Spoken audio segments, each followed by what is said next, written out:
Bismillahirrahmanirrahim. Assalamualaikum warahmatullahi wabarakatuh. Innal hamdalillah nahmaduhu wa nasta'inuhu wa nastaghfiruh wa na'udzu billahi min shururi anfusina wa min sayyiati a'malina. May yahdihillahu fala mudilla lahu wa may yudlil fala hadiya lahu. Asyhadu an la ilaha illallah wahdahu la syarikalah wa asyhadu anna Muhammadan abduhu wa rasuluh. Allahumma salli ala sayyidina Muhammadin tibbil qulubi wa dawaiha wa amjadil abdani wa shifaiha wa nuril absari wa diyaiha wa ala alihi wa sahbihi wa sallim. Al-Fatihah ila hadratin Nabi Mustafa Muhammadin sallallahu alaihi wasallam jami' ikhwani min al-anbiya wal mursalin khususan Sayyidina Ibrahim alaihissalam wa Sayyidina Musa wa Sayyidina Isa alaihissalam wa jami' sahabah wa jami' tabi'in wa tabi'in wa jami' awliya'illahi ta'ala wa jami' ulama wassalihin wal masyayikhna fid din khususan Abu Yazid Muhammad bin Alwi Al-Malik Al-Hasani wa Abu Yazid Ahmad bin Sayyid Muhammad bin Alwi Al-Malik Al-Hasani amaddanallahu bimadadihi wa qada alaina min barakati wa anwarihi wa ulumihim fid dini wad dunya wal akhirati bisirril Fatihah. A'udzu billahi minasy syaithanir rajim. Bismillahirrahmanirrahim. Alhamdulillahi rabbil alamin arrahmanir rahim maliki yaumiddin iyyaka na'budu wa iyyaka nasta'in ihdinas siratal mustaqim siratal ladzina an'amta 'alaihim ghairil maghdubi 'alaihim waladdallin amin. Bismillahirrahmanirrahim. Jamaah Masjid Al-Huda yang dirahmati Allah Subhanahu wa taala. Kajian kita sampai di fikih tentang furudul wudu sittatun.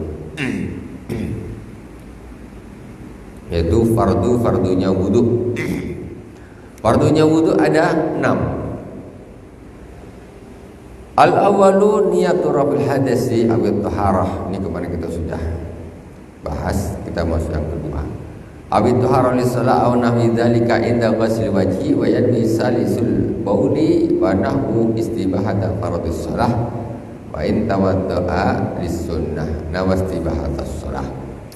Pertama niatnya apa? Niat menghilangkan hadas. Saya niat wudu kapan? Ketika membasuh muka. Ketika membasuh muka inilah nawaitul wudu'a li rabbil hadasil azghari fardhan lillahi ta'ala. Di dalam hati melapaskannya hukumnya ya boleh sebelum kita mulai wudu kita melapaskan nawaitul wudu'a li rabbil hadasil azghari boleh ya, boleh untuk menolong hati. Hakikatnya kapan niat yang tepat? Niat yang tepat itu ketika membasuh muka di dalam hati. Di dalam hati niat wudu karena menghilangkan hadas kecil. Kenapa? Karena muka inilah awal anggota fardu yang wajib dibasuh. Ini sunnah, kumur-kumur sunnah, hidung sunnah, muka ini yang fardu. Maka disitulah tempat niat.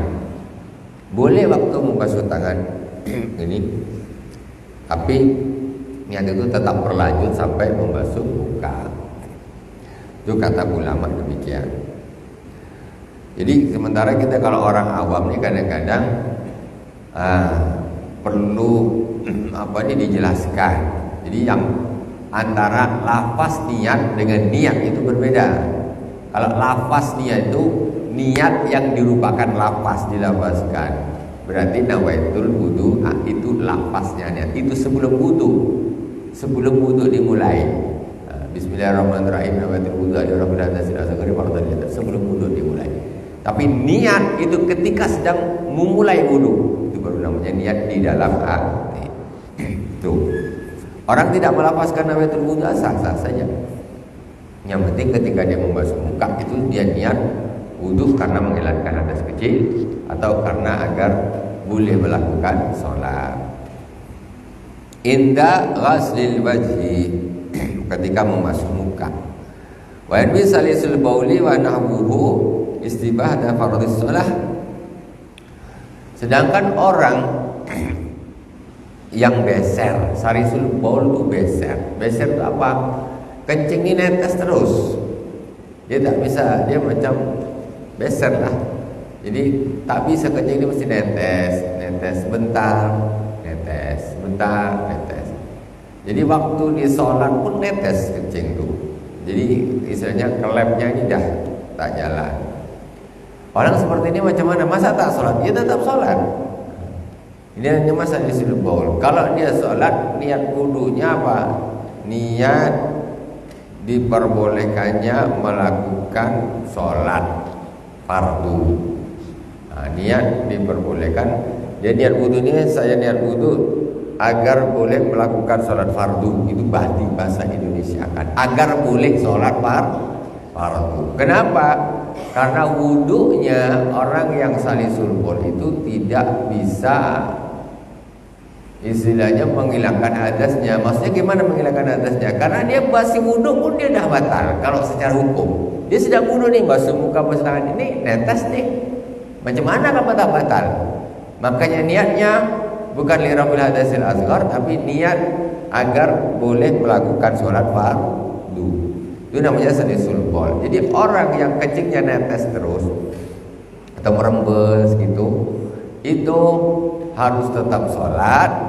Cuman dia segera dibersihkan, dia maunya dia kencing dibersihkan, kemudian dia segera wudu dan segera sholat. Walaupun ketika dia wudu dia terasa nih keluar, atau ketika dia Allahu Akbar, Allahu Akbar, pas dia sujud terasa nih keluar seperti biasa. Itu nggak apa-apa, lanjut saja sampai sholatnya selesai. Ini namanya rukhsah, kemurahan karena darurat. Tapi kalau orang yang normal-normal aja, tak ada sakit masalah kencingnya bau sebesar gini, ya tak, ya batal pula. Ada pula orang sholat nahan kencing tak tahan, ya keluar pula, batal. Apa pula sholat sambil kencing tak batal. Beda dengan tadi salisul baul orang beser. Seperti itu susah. Orang bisa naudzubillah, semoga Allah menjaga, ya, menjaga kita. Orang salisul baul begitu, dia setiap wudunya juga harus ketika waktu sholat sudah masuk. Kalau waktu sholat belum masuk, dia begitu waktu sholat masuk dia dah batal dah. Nah, jadi begitu, dia harus cepat-cepat. Segera wudu, segera sholat. Menunggu jamaah tak apa-apa, yang penting sudah di dalam waktu sholat. Tak dia 5 menit sebelum adzan dia dah wudu, terus adzan, dia tak boleh gunakan wudu itu untuk sholat, karena dia wudunya itu rukhsah, kemurahan, kencing keluar pun tidak dimasalahkan, makanya harus dipaskan. Tapi kalau orang yang tidak salisul baul, ya bagus sebelum masuk waktu sholat wudunya, lebih bagus, lebih bagus. Kemudian seperti juga orang perempuan istihadhah. Istihadhah yaitu wanita yang selalu mengeluarkan darah walaupun di luar hari-hari haid. Hari haid itu sekitar 7 hari, ya. Tiba-tiba dia darah ini keluar terus lebih 8, 9, 10, 11 sampai 1 bulan dia keluar terus. Jadi darah yang keluar di hari-hari aktif haid biasanya itu namanya istihadhah. Dan itu wajib sholat. Dan ketika dia sholat pun darah itu tetap keluar, tak apa-apa. Mestinya kan batal nih, tapi namanya penyakit, macam mana lagi? Nah, itu darurat, tidak ada masalah. Ya, tidak ada masalah, boleh saja, jangan banyak nabung. Ngapa tak sholat? Darah masih keluar. Darah keluar kalau haid nifas tak boleh sholat. Tapi kalau istihadhah wajib sholat, wajib puasa. Bukan semua darah itu sama, tidak sama. Darah yang keluar dari perempuan itu tidak sama. Ada darah yang mengharamkan sholat, ada darah yang tetap wajib sholat. Yang mengharamkan sholat tentu haid, nifas. Yang tetap wajib sholat istihadah. Jadi darah yang keluar di selain hari-hari haid atau nifas. Nah, itu namanya darah istihadah atau darah penyakit. Itu orang perempuan seperti itu caranya sholatnya gimana? Seperti orang tadi yang salisul baul, netes terus kencingnya. Ya, jadi sama. Sebelum dia wudhu bersihkan dulu, bersihkan terus ditutup, tadi itu dia wudhu. Selesai wudhu langsung sholat Allah. Walaupun ketika dia sedang sholat terasa darah itu keluar, nggak apa-apa, dimaafkan. Mestinya batal, tapi karena ini darurat, nah tidak apa-apa. Orang yang istihadah ini perempuan ini juga niatnya ketika wudhu itu bukan menghilangkan hadas kecil, karena dia selalu berhadas. Ini namanya daimul hadas. Orang yang selalu berhadas tak bisa tak berhadas. Masih wudhu aja darah itu keluar, dia dah batal sebetulnya. Makanya niatnya saya niat wudhu agar diperbolehkan melakukan sholat fardu, gitu. Agar diperbolehkan melakukan sholat fardu, itu kan lirafil hadasil asghari, karena hadasnya tidak hilang. Nah, ketika mereka wudhu itu tak hilang, baru muka dah darah keluar, atau baru tangan darah dah keluar, ya dah batal. Berarti dia tetap berhadas, tapi boleh sholat karena darurat. Wa in tawadda li sunnah, walaupun ketika wudunya untuk sholat sunnah, tetap niatnya untuk apa? Saya niat agar boleh melakukan fardunya sholat. Fardunya sholat. Wa namastibahatas sholati,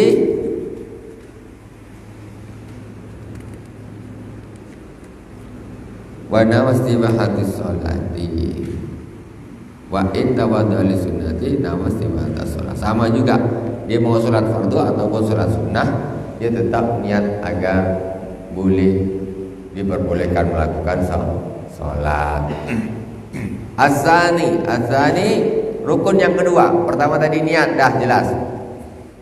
Jadi kita harus memahamkan betul niat yang umumnya di masyarakat ini seolah-olah yang dilafazkan. Nah, itu harus kita betulkan.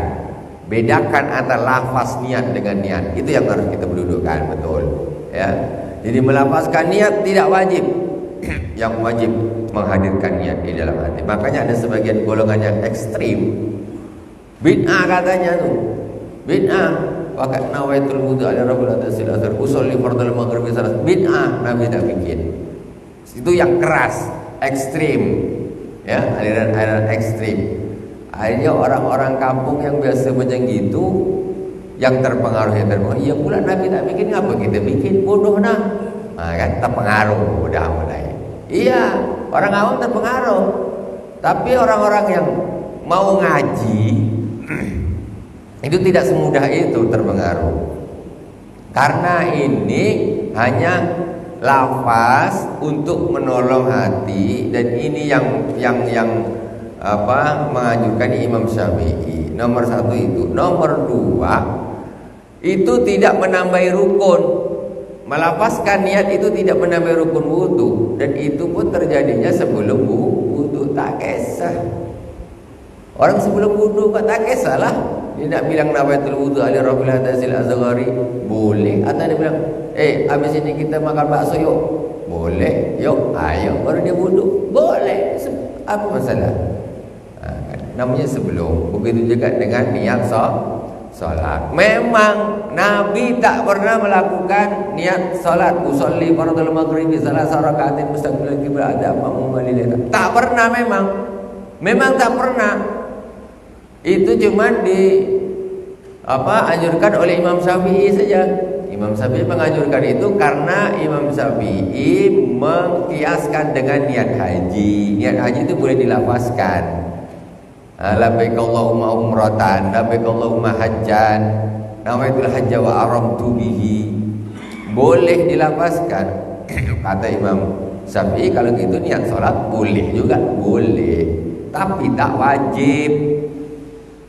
Nak usolli fardhu maghrib salasa rakaatin, silakan bunyi. Tapi yang saya bilang bid'ah, Nabi tak bikin, haram. Kan ini jadi masalah.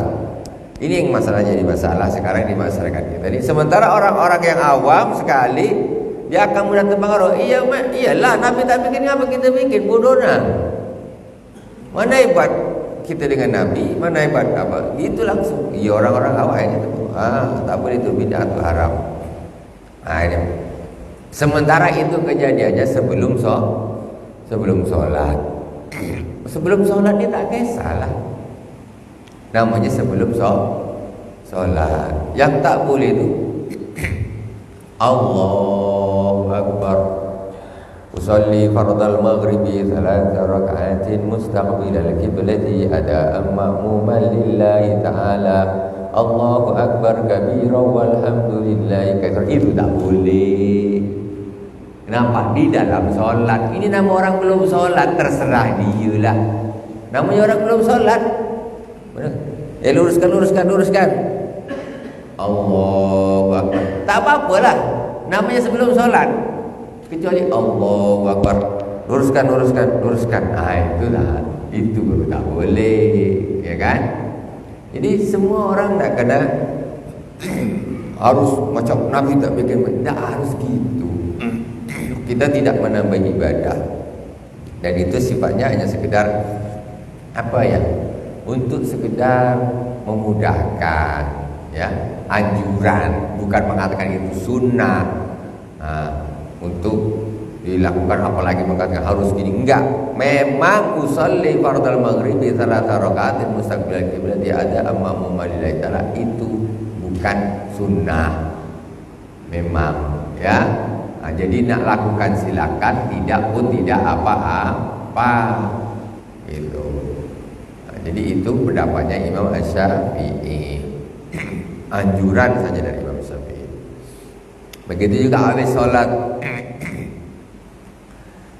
Habis sholat jadi masalah. Zikir bareng-bareng habis sholat tak boleh, Nabi tak bikin, kata dia. Saya pikir kita nih sekarang contoh tahu hadis-hadis Rasulullah. Rasulullah itu kalau habis salat baca istighfar, astagfirullah, Allahumma antas salam wa minkas salam, tabarakta ya dzal jalali wal ikram. Itu lafaz yang betul dari Rasulullah. Kemudian Rasulullah membaca ayat kursi. Rasulullah membaca qul a'udzu birabbil falaq, qul a'udzu birabbin nas, baca al-ikhlas juga. Itu macam mana sahabat tahu kok Rasulullah itu baca? Tentu sahabat dengar. Tentu sahabat Rasulullah habis sholat itu baca. Coba Rasulullah itu habis sholat, Assalamualaikum warahmatullahi, Assalamualaikum warahmatullahi. Diam. Zikirnya siri aja.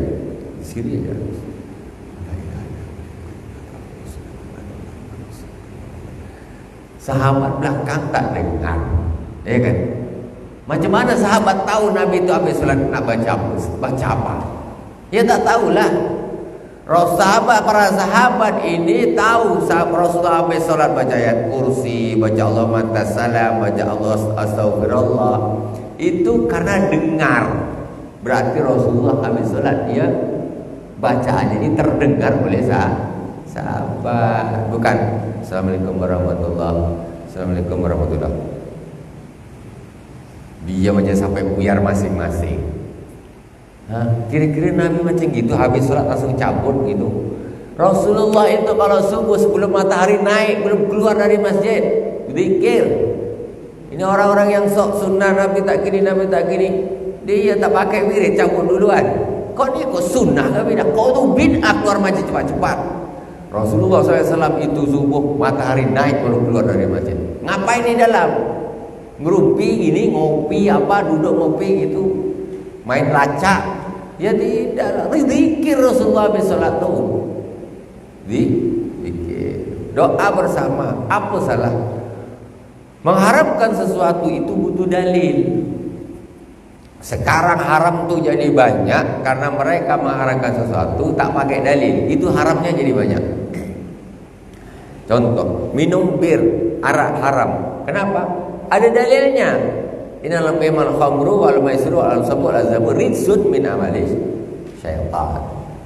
Zina haram. Kenapa? Ada dalilnya. Wala taqrabu zina.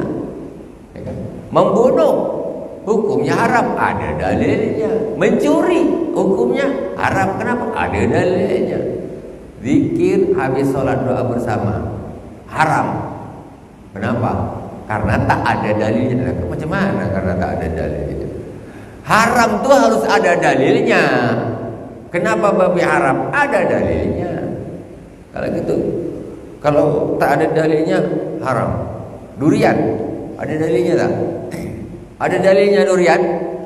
Tak ada, haram. Nah, maksudnya begitu. Jangan tidak adanya dalil dijadikan dalil mengharamkan. Ini yang menjadi masalah. Zikir habis sholat sama-sama atau doa haram kalau Nabi bilang kalian jangan berzikir bersama-sama habis sholat. Itu baru haram tuh. Tapi kalau Nabi tak pernah nyegah, kau jangan melarang. Nabi aja tak melarang, kau melarang. Hebat mana kau dengan Nabi? Kan gitu. Ada atau tidak dalilnya Nabi melarang orang berzikir bersama habis sholat? Ada atau tidak Nabi melarang? Tak ada. Lah sudah. Kalau Nabi aja tak berani melarang, ngapa kau berani larang? Kan gitu. Itu contohnya begitu. Sekarang kita nih, Nabi tak bikin, jangan. Nabi tak bikin, jangan. Macam-macam. Sampai kemarin lagi parah, lagi baca Fatihah setelah sholat, itu pun jadi bid'ah. Kan susah, kapan kita nak baca Fatihah? Kan? Oke lah kalau gitu baca Fatihah setelah makan boleh tak? Tengok ada dalilnya tak? Tak ada dalilnya punya Nabi baca Fatihah sama haram. Lah sudah haram lagi. Payahlah kalau gitu. Sekarang itu yang menyebabkan haram itu jadi banyak. Haram itu semuanya ini tak ada dalilnya haram, tak ada dalilnya haram. Maulid Nabi, Nabi tak bikin haram, tak ada dalilnya kata. Alamak, bikin sekolah pun tak ada dalilnya. Haram semua tu. Madrasah haram, LC kasih gelar haram. Nabi tak pernah bikin Abu Bakar Siddiq LC. Mana ada? Ngaji aja, kau tak usah gelar-gelar. Nabi tak kasih sahabat tu gelar LC, MA dan sebagainya. Haram. Ngapa kau tambah-tambah? Menuntut ilmu hukumnya adalah ibadah. Jangan kau nambah-nambahi ibadah tu kalau Nabi tak bikin. Kan gitu mereka. Itulah kadang-kadang. Ini perlu kita sampaikan Pak, agar anak-anak kita, masyarakat kita ini tidak mudah terpengaruh oleh orang yang menyampaikan sesuatu terlalu simpel dan akan dipahami orang dengan telan bulat-bulat. Kalau kita pikir secara bulat-bulat, memang iya. Nabi tak bikin, kita ya tak usah bikin lah. Kalau bagus tentu Nabi bikin. Itu kata-kata itu macam betul. Gitu. Ya apa tidak? Ketika ada orang bilang kalau Nabi tak bikin, kita jangan bikin. Ngapa kita bikin? Kalau memang bagus tentu Nabi bikin. Kan? Ini kata-kata ini macam betul. Padahal tidak semuanya begitu. Al-Quran apa Nabi tak bikin langsung? Dikasih harokat, dicetak. Mana? Zaman Nabi Al-Quran tulis di kulit-kulit. Tulis. Itu pun tak ada harokat, tak ada tasdidnya, tak ada sabdunya, fathah kasrohnya tak ada. Itu sahabat yang nambah semua. Dikumpulkan, ditulis di kertas sahabat lagi. Ngapa Nabi tak bikin harokat sendiri? Ngapa? Orang yang kepengen Al-Quran di zaman Nabi yang tidak ada tambahan, berarti tak pakai harokat, tak pakai titik, juga menjadikan Al-Quran satu buku itu bid'ah semua. Nabi tak ada bikin. Contoh seperti itu banyaklah hal. Sedikit kita lari ke situ, tak apa-apa. Untuk sebagai antisipasi. Apalagi dari dulu yang dibahas kenduri. Kunut pun jadi masalah bid'ah. Itulah masalah. Jadi resah masyarakat. Susah merasa paling benar sendiri. Kunut tak nak sudah. Tapi jangan kau bilang bid'ah, kalau ada bid'ah sesat masuk neraka. Orang yang sholat kunut masuk neraka, dosa semua. Itu kan masalah terlalu ekstrim orang-orang seperti ini.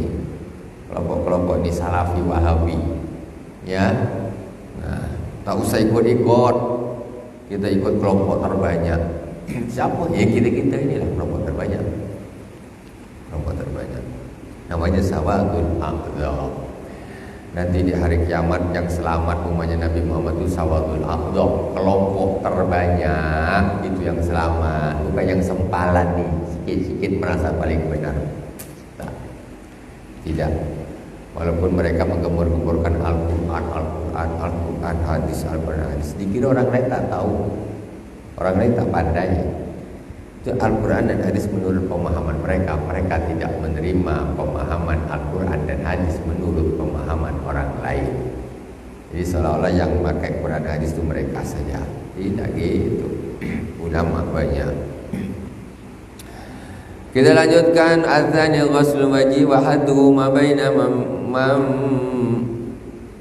batis sya'ri ra'sihi wa muqbili dhaqanihi wa ma baina udhunayhi fa minhu al-ghamam wal qudbu wal hajibu wasyaribu wal idharu wal anaqatu basyarat wa sya'ra.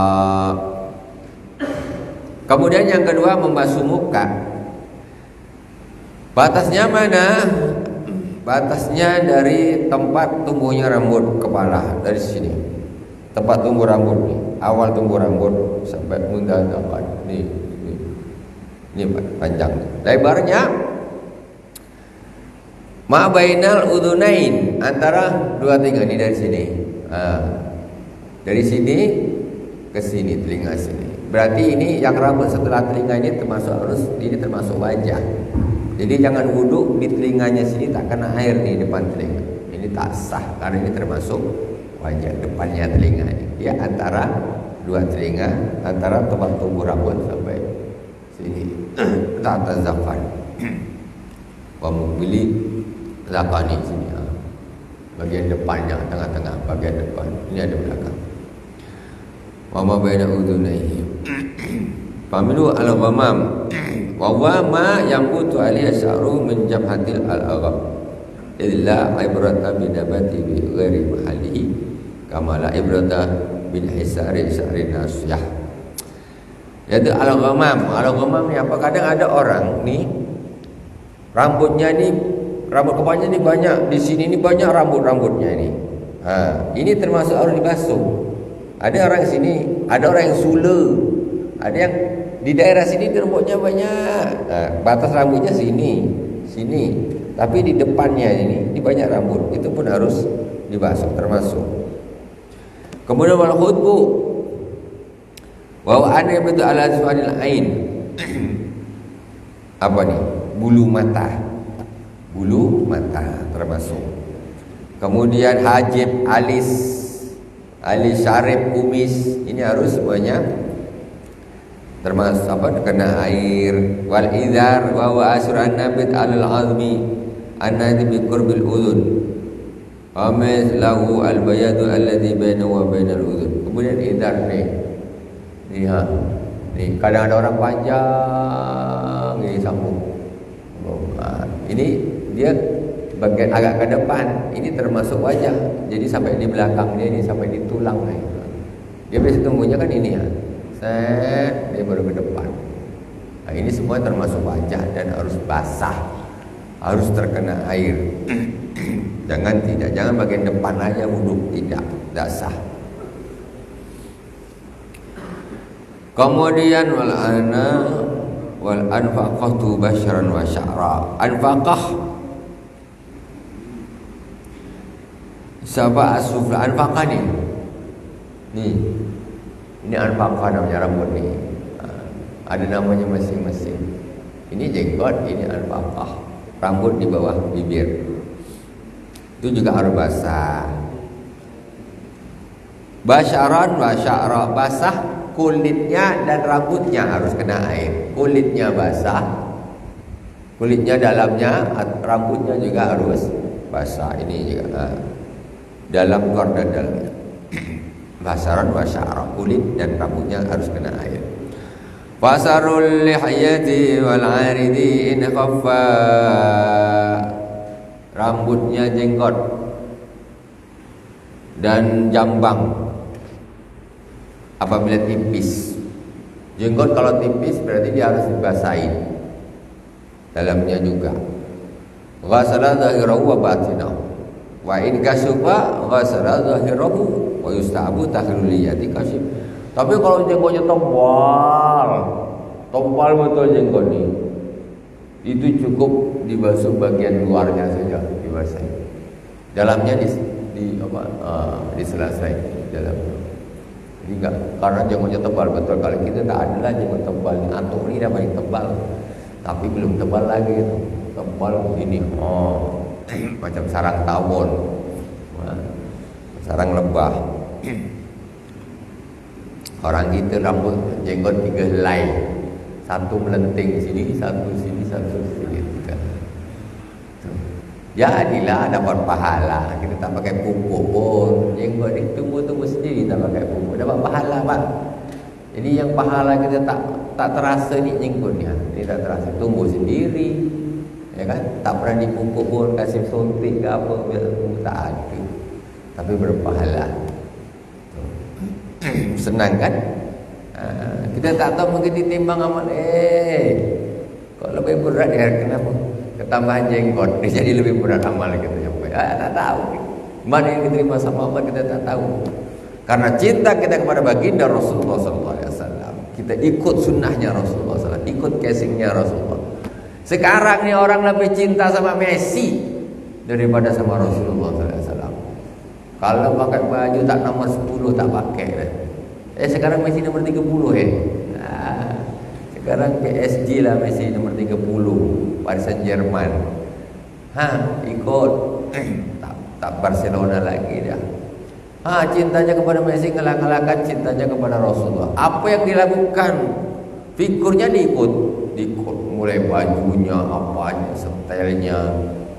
Nabi tak nak ikut dia. Dibalik sebalik-sebaliknya aja. Kita ikutlah sikit-sikit lah, tak bisa ikut banyak, sebisanya ikut. Kemudian wa in kasufa wa yustahabu tahlilul lihati al-kathah. Sunnah hukumnya menyela-nyelai jenggot yang tebal, biasa bihi minal asfal, gini dari bawah.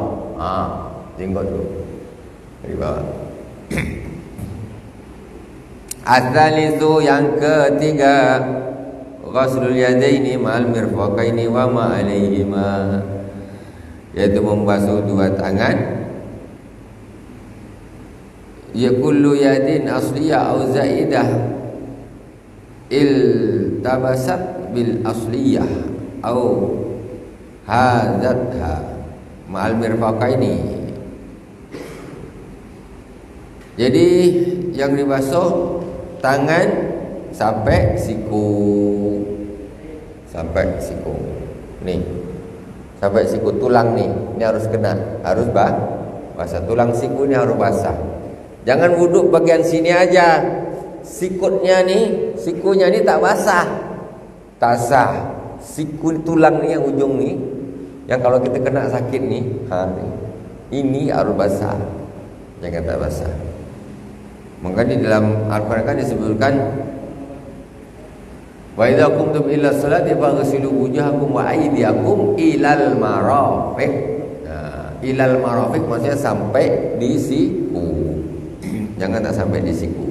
Jadi bagian depannya aja tak sah. Apalagi punya bajunya sangkut, segini bajunya sempit, sangkut, wudunya bagian sini aja, sini tak kena, tak sah. Ar-rabi'u yang keempat, masuk syai'i min basyaratir ra'si au sa'rihi bihaddih. Yang keempat, rukun keempat, yaitu mengusap sesuatu dari kulit atau rambutnya kepala. Jadi Imam Syafi'i mengatakan kalau kepala ini cukup sebagian saja, masuk ba'dir ras, sedikit saja diusap, udah sah. Tapi bukan Imam Syafi'i nyuruh, tidak. Imam Syafi'i itu hanya mengasih standar minimal. Kalau ada orang wudu sikit aja kepala sikit itu dah sah. Tapi bukan Imam Syafi'i nyuruh wudunya gitu. Imam Syafi'i itu orang yang pencinta sunnah. Wudunya Imam Syafi'i tetap seluruh kepala.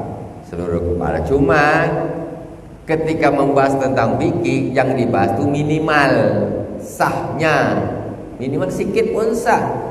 Karena kata Imam Syafi'i, wamsahu bi ru'usikum. Kata Imam Syafi'i litab'id itu bagian. Jadi usaplah bagian dari kepala kalian. Bagian itu ini gelas, potong 2 ini juga sebagian, potong 4 ini juga sebagian, sikit aja pun sebagian juga. Makanya kata Imam Syafi'i, pokoknya sikit pun tetap sah. Tapi itu standar minimal. Bukan Imam Syafi'i berarti menyuruh macam gitu, gini. Imam Syafi'i tak nyuruh gini. Imam Syafi'i itu tetap wudunya itu ikut Nabi. Nabi wudunya macam mana? Selagi tidak ada halangan, dia tetap satu kepala langsung. Pernah Rasulullah itu karena dia pakai imamah, akhirnya susah nak nyopot, dia cuma bagian depannya gini. Ini. Kemudian tetap diteruskan yang ini, imamahnya itu serbannya tetap diusap pakai air. Makanya kalau ketika begitu Imam Abu Hanifah mengatakan minimal itu seperempatnya kepala. Ketika Rasulullah gini, ini berarti seperempat kepala tuh diusap wajib. Kurang dari itu tak sah, kata Imam Abu Hanifah. Kata Imam Malik wajib seluruh kepala. Karena Rasulullah buktinya walaupun gitu tetap ngusap juga semua. Nah gitu. Cuma kita kadang-kadang di Indonesia ini kadang-kadang mentang-mentang mazhab Syafi'i, akhirnya sikit tak apa, sah. Akhirnya wudu gini. Ada lagi budak-budak akhirnya lidah dia yang diginikan. Apa? Ini sebetulnya tidak sunnah, sama sekali tidak sunnah. Ada entah tak tahu macam mana, tak tahu, ada yang mungkin begini, tak tahulah. Tak begitu. Imam Syafi'i tidak begitu wudunya. Jangan dikira Imam Syafi'i wudunya gitu. Aduh ini. Jangan dikira Imam Syafi'i wudunya gini. Tidak. Itu hanya pendapat Imam Syafi'i. Minimal tuh orang tuh kalaupun gitu sah, tapi bukan nyuruh. Macam auratnya orang laki-laki dalam sholat apa? Baina surrah wa rukbah. Auratnya laki-laki antara pusat sampai lutut. Itu minimal. Apa Imam Syafi'i nyuruh kita kalau sholat pakai celana kayak gitu? Maksudnya? Kan tidak. Imam Syafi'i hanya membatasi minimal orang tuh kalau sholat tuh sah kalau dia menutup pusat nih sampai lutut nih, seginilah. Berarti kan ada sekarang celana yang nutup lutut kan segini kan, ada. Coba dipraktekkan seperti orang praktek wudu gini, kan? Praktek Jumatan. Coba orang Jumatan kan biasa wudu pun gini juga kan? Sekarang nutup auratnya praktekkan sekali. Gimana? Pakai celana segini. Segini dah, tak usah pakai baju. Sekalian. Kata Allah, kau gila apa? Sehat kau ni? Apa? Imam Syafi'i bilang tutup dari pusat sampai lutut. Udahlah, kata dia. Apa pula gila kau? Sehatlah aku, kata dia. Oh, kau pandai berarti, cerdas. Tapi itu salah mengaplikasikan, maksudnya gitu. Jadi orang-orang mazhab Syafi'i pun hendaklah kalau wudu ya ikutlah Rasulullah. Imam Syafi'i ikut Rasulullah, Imam Malik ikut Rasulullah, Imam Abu Hanifah ikut Rasulullah. Cuma ini batas minimal saja, bukan nyuruh. Kalau begitu Jumatan depan kita pakai celana segini semua. Itu sah Jumatannya. Jadi imam pun sah. Siapa bilang tak sah? Secara fikih minimal. Tapi langsung viral tuh seluruh ke Indonesia, lagi seluruh dunia lah. Masjid Al-Huda sholat dia tak pakai baju, pakai celana segini semua, sama imam khatib dia sekali, langsung viral. Apa? Praktek mazhab Syafi'i, kata. Lah sudah Imam Syafi'i kena, padahal Imam Syafi'i tak nyuruh. Itulah bedanya fikih dengan kita. Secara muamalah kita harus menghidupkan sunnah Rasulullah sallallahu alaihi wasallam gitu. Sebentar lagi mau tanya silakan. Kalau ada yang tanya ya. Langsung aja langsung tanya. Nanti saya tunggu tak ada yang tanya. Jadi saya ngomong terus. Kalau mau tanya langsung, kita langsung tanya. Ar-Rabi'un. Al-Khamisu yang kelima. Ghusl rijlaini ma'al ka'bain wa suqukihima, membasuh kaki sampai mata kaki saja. Nah, ya. Wa suqukihima juga karena kaki itu ada pecah-pecahnya, itu airnya masukkan ke pecah-pecahnya kaki. Ya, bukan tak sampai lutut, tidak, sampai mata kaki. Lebihkan bagus. Dilebihkan bagus, dianjurkan oleh Rasulullah sallallahu alaihi wasallam. Kemudian asadisu yang terakhir, yang keenam, yaitu tertib. Mana dulu? Tangan, kumur-kumur, hidung, muka, ini tangan sampai siku, kepala, telinga, kaki, tertib, jangan dibalik. Balik tidak sah. Dibalik tidak sah. Uduk muka dulu. Habis muka kepala. Habis kepala kaki, terakhir tangan. Dah selesai. Batal tak sah dulu. Tidak tertib. Ya, silakan.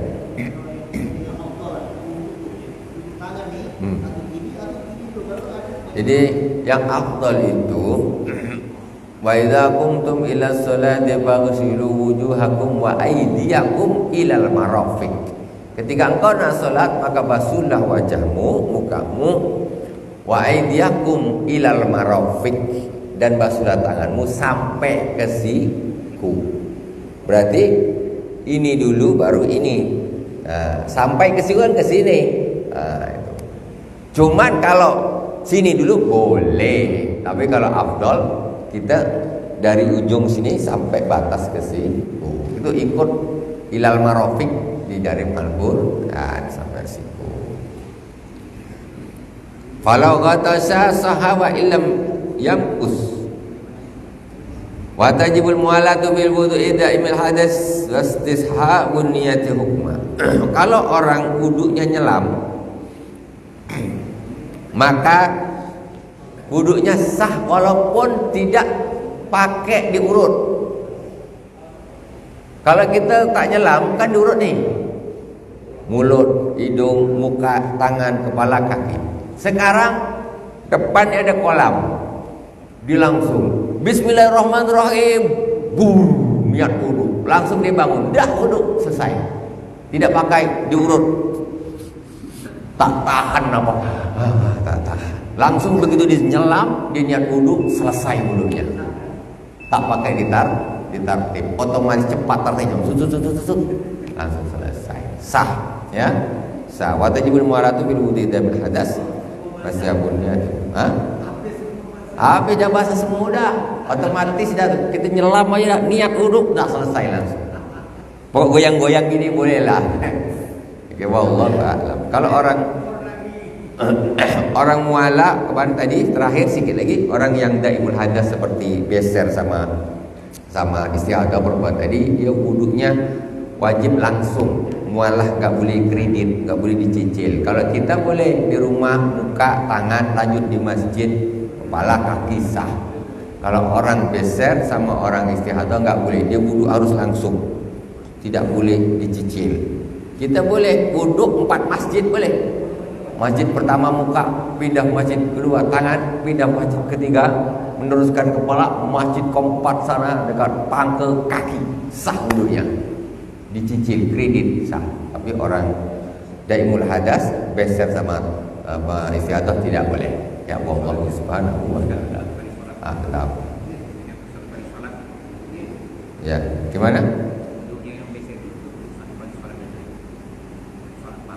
Salat fardu satu salat, ya tidak boleh dua kalau untuk istiadah dan beser. Wallahu a'lam. Subhanakallahumma wa bihamdik asyhadu an la ilaha illa anta astaghfiruka wa atubu ilaik. Wassallallahu ala sayyidina Muhammadin wa ala alihi washabihi wa baraka wasallam. Alhamdulillahirabbil alamin. Wassalamualaikum warahmatullahi wabarakatuh.